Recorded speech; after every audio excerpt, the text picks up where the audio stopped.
How's it going, guys? Kevin here, and today I am playing Castlevania for the NES, which, if we're going to be honest, is a spectacular game. Um, it's a very challenging game, but is a staple in the NES library, and for good reason.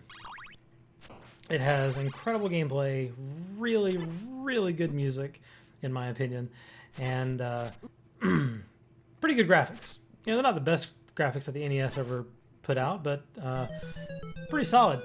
So we're just going to jump right in, and I'll talk about it as we go. The game was made in 1987, so it's a pretty early NES game.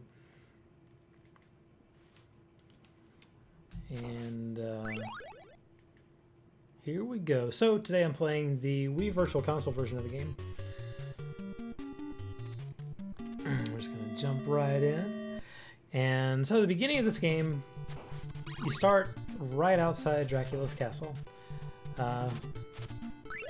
So you'll notice I just picked up an item. When you start, you have a leather whip, and you bust down Dracula's decorations out in front of his castle, all of his yard decorations, and you pick up items. The items that I just picked up are chain whips. Dracula stores his chain whips and his candles outside his castle, and we just walk right in. Terrible security.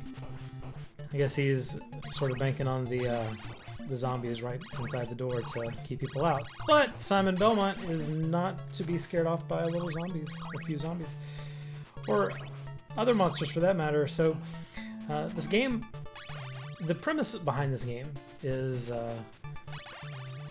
Dracula was hanging out with his mythological buddies, Medusa and zombies and Igor, Frankenstein, and Death. Death is also in this game. Death is one of his best friends. And said, hey, I've got this castle in Transylvania. We should all go hang out. And they all said, sure, let's go do that. And the Belmont family said, not so much, not in our neighborhood. This is a nice neighborhood. This is a family neighborhood. We don't want you here. So Simon just walked right up to the castle with his whip and decided to take things into his own hands. So you will notice what I did just here was I busted some chicken out of the wall, and this game has a lot of secrets like that. It's got, I don't know, just tons and tons of secrets where if you hit the wall, you can break the wall and chicken falls out of it. And I would not eat chicken that I found in a wall, especially like a wall like in a really old castle. But I don't know, maybe it's supernatural chicken, I have no idea.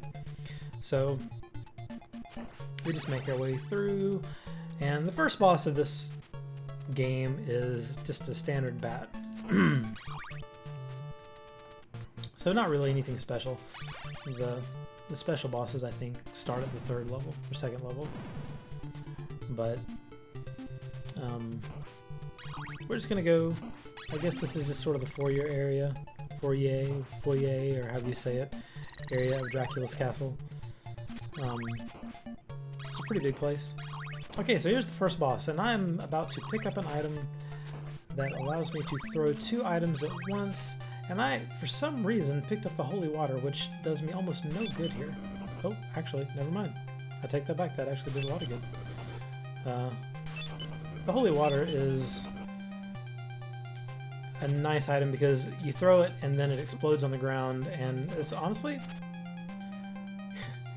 very much a Molotov cocktail made out of water. You have to wonder what else is in the water. I mean, I don't know. I mean, they say it's holy water, but it explodes when it hits the ground. I'm pretty sure real holy water does not do that. So that's stage number one.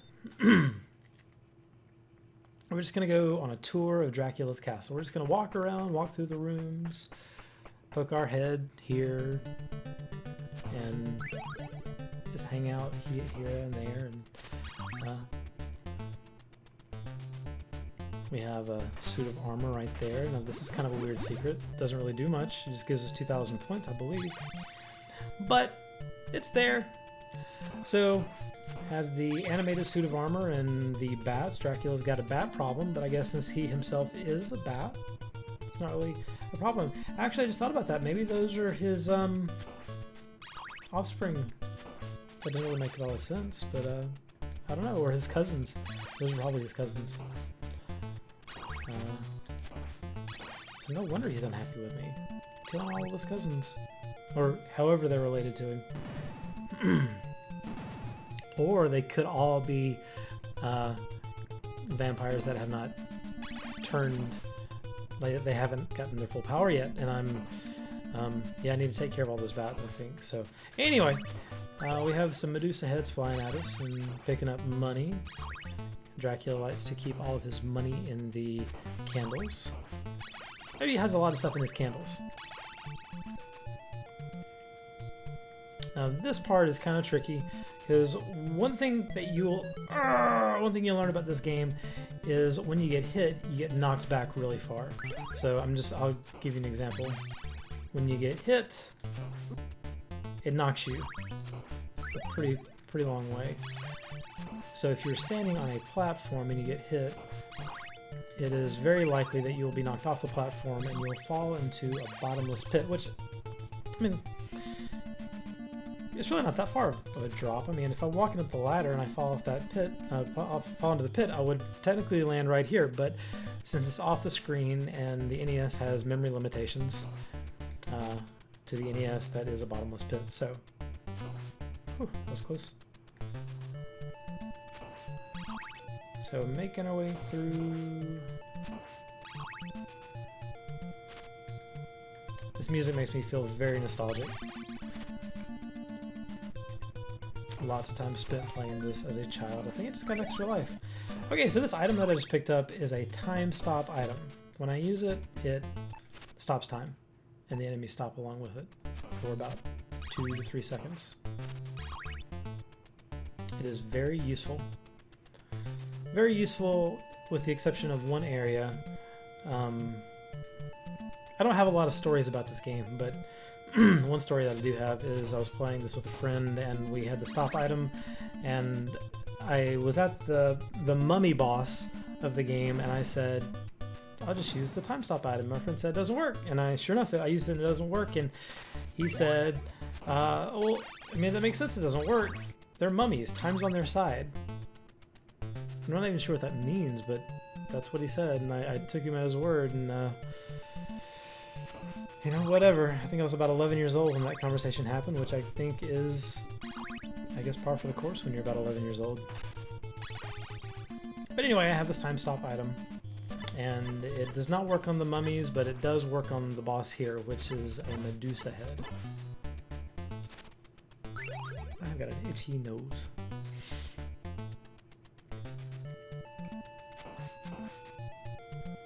Up the ladder, knocking down some more candles.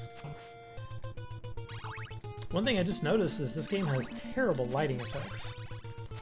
I mean, really, if you're knocking down the candles, it should be getting darker, but it's not. I thought they could have done a better job with these graphics. That was sarcasm, by the way. I don't actually feel like that.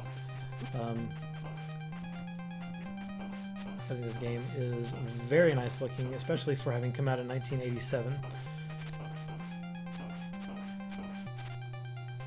Okay, so there was the Medusa head boss.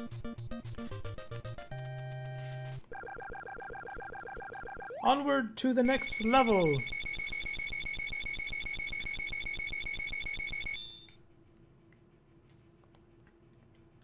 I just realized I didn't even talk about the controls when we started. I apologize. I'm really... okay, so I think you've figured out by now that you walk left and right, and you can duck, and you can jump, and you do this little, you know, you can do a little vampire hunter dance, and you have a whip, and when you pick up items, you press up in the attack button to use your secondary items. The controls are a little sluggish, which I think is part of the charm of this game, is it's not a super twitch game. It's extremely challenging, but it has more to do with just general timing and actual difficulty of the level design instead of just... They don't throw a whole ton of enemies at you, but the platforming is hard and the enemy placement is a challenge. So that's really what makes this game hard. And this is actually a good example. These birds are not a lot of fun, and their movement is random-ish. Oh boy. Now, one mechanic that is consistent with other Castlevania games, with the exception of Simon's Quest, which is the second game, is you cannot be knocked off of ladders. When you're on a ladder, you cannot be knocked around. Of course, you still lose health, but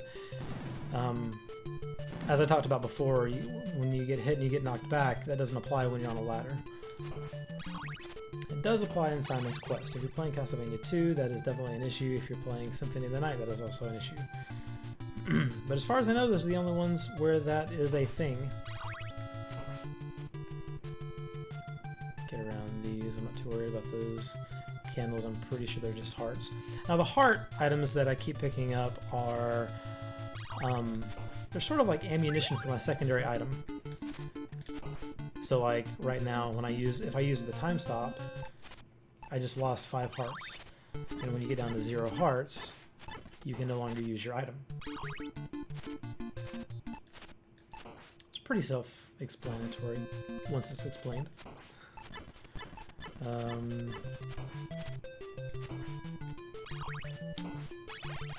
So when you die in this game has a checkpoint system, sort of, where once you reach a certain point, that's sort of a checkpoint, what I just went through. So if I die at this point, I believe I would just start right back here, as long as I have lives remaining.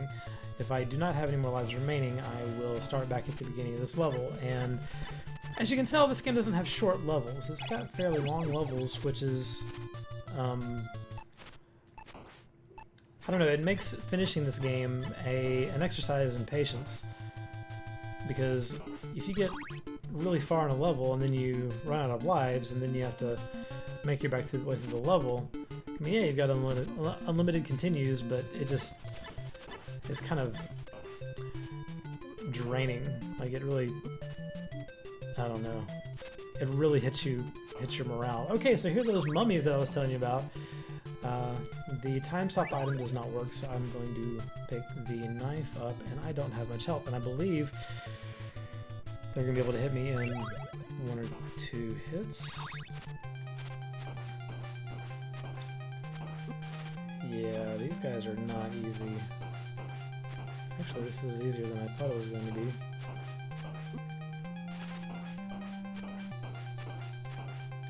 Uh-oh. No, no, no! Whew! That was very close. I had 1 health. So those are the mummies who have time on their side.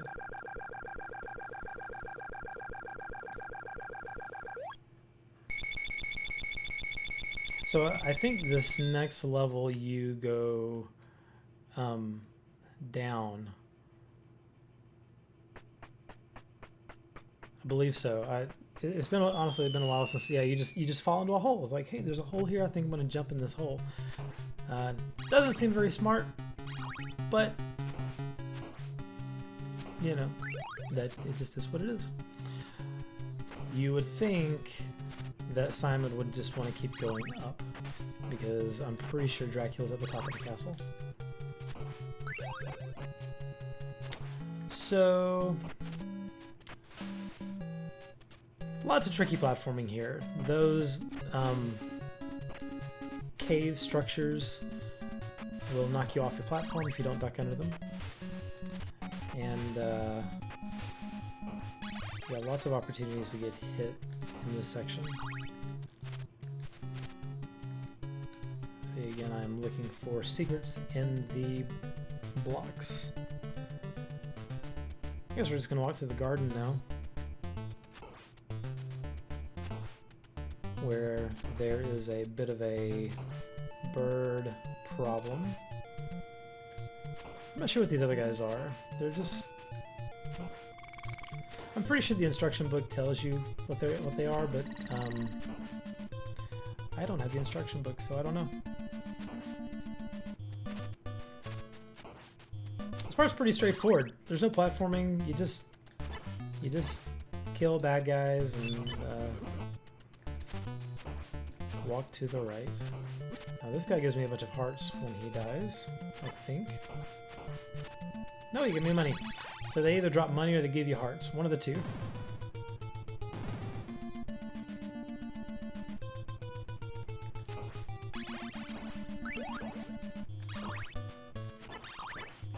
And another one of these guys.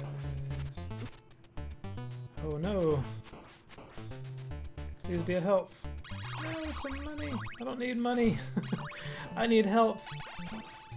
I am very low on the healths.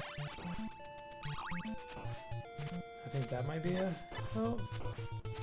Please be a health. It didn't matter because I died anyway. Okay, so here we are, back at this checkpoint. And I have the short whip. Oh, I got an extra life, it sounded like. So I have my short whip, and now I've got my long whip again. They usually don't put the whip upgrades very far away from your spawn point, so normally they are just hard pickups. Those money, so it doesn't really even matter. And here, I think, is this another boss? This is, oh, this is Frankenstein and Igor. So I guess those things before were Igor's? Oh man, this is not easy. The level itself is actually pretty simple, but the boss fight is hard. Well, I've got 2 more lives. I can try it 2 more times.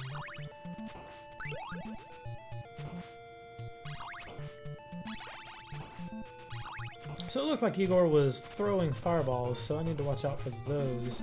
And it didn't look like Frankenstein was doing much of anything. He was just kind of walking into me. So I got the axe, so that's good. So I guess I can... Those might be challenging to dodge, actually. If I can hit them.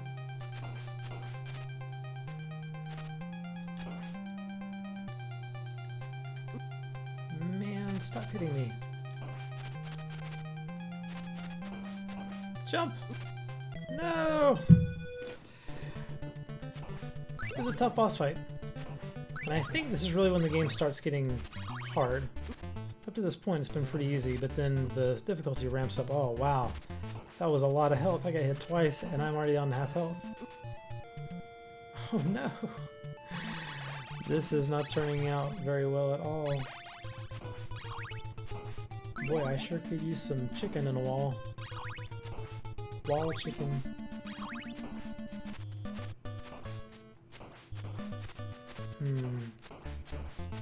What am I... That's helpful. I don't need a heart. I need some chicken. I'm in the mood for some chicken. Some fried chicken, some KFC. I definitely need something. Because as much health as I have, I believe that's 1 hit. Yep, that was 1 hit. Man, that takes off a bunch of health. Oh, man. This is my last life.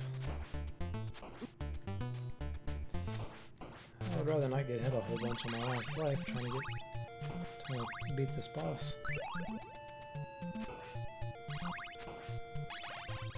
Okay, keeping my fingers crossed. I think I can do this. I'm not even in range to this guy. Oh no! Oh, this is terrible. This is just awful. I almost didn't even get back to him. Yeah, this isn't gonna happen. Wait, hold on. Nope. Chicken? Come on, guys. You gotta give me something. I guess I just gotta get good, right?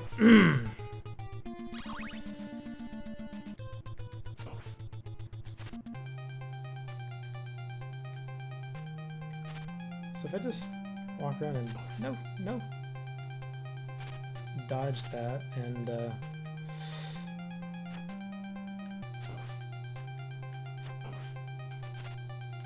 Oh man, I'm in trouble. Okay, so... I am dead.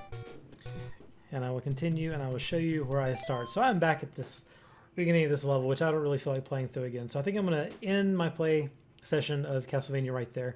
I hope you've enjoyed this, and you sort of see what Castlevania is like. It's a staple in the NES library. It's a great game. It plays really well. It looks good. It sounds good. It is very, very challenging. If you've got some time to dump into it, it'll definitely test your gaming skills. And mine were not up to par today, but anyway. So if you like this video, give me a thumbs up, like it, and subscribe. I really appreciate that. And until next time, I'm Kevin, and I will talk to you soon.